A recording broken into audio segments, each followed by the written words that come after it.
Bonjour et bienvenue sur le podcast What the Fan Experience. Je suis Nathalène Vidal, la créatrice de ce podcast. Je viens de finir mon master en management et marketing du sport à l'INSEC et pendant tout mon cursus, j'ai été obsédée par la question comment créer et entretenir sa fanbase. Ainsi, je me suis développée toute une expertise autour de la fan expérience et les différentes manières de la concevoir.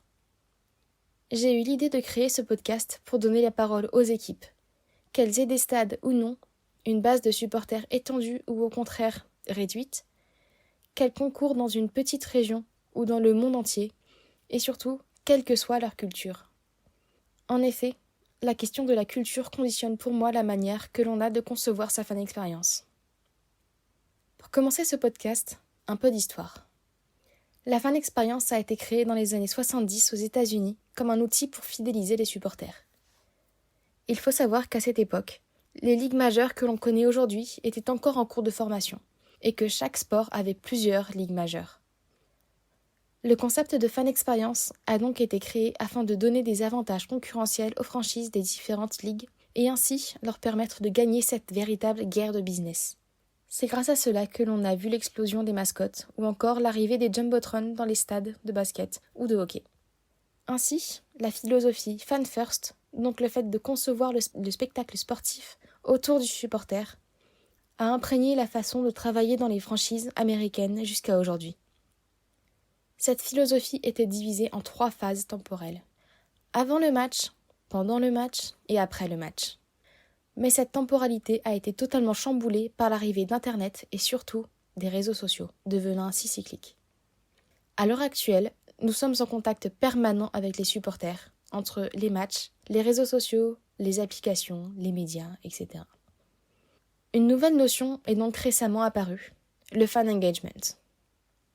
En ce qui concerne ma définition de la fan experience et du fan engagement, pour moi les deux notions se rejoignent.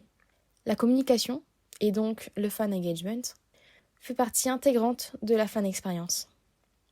En résumé, la fan experience est le fait de créer un lien avec les supporters et créer une communauté qui répond à des valeurs communes. Ainsi, ce domaine regroupe de nombreux outils dont le seul but est de satisfaire et fidéliser le supporter. Enfin, pour finir cette introduction, j'aimerais vous faire une petite précision. Vous avez pu entendre que j'emploie le mot supporter au lieu de fan et il y a 2 raisons à cela.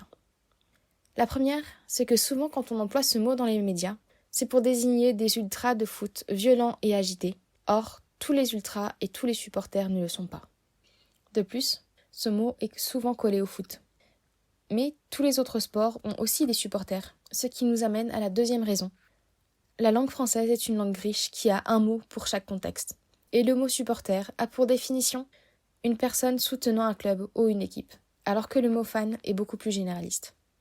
Enfin, je pense que pour un podcast, il est plus qu'important de bien choisir ses mots. C'est sur cette petite parenthèse que se finit cette introduction à mon podcast, What the Fan Experience. J'espère que le concept vous plaît et j'ai hâte de vous faire découvrir les prochains épisodes. Merci pour votre écoute et surtout, restez connectés.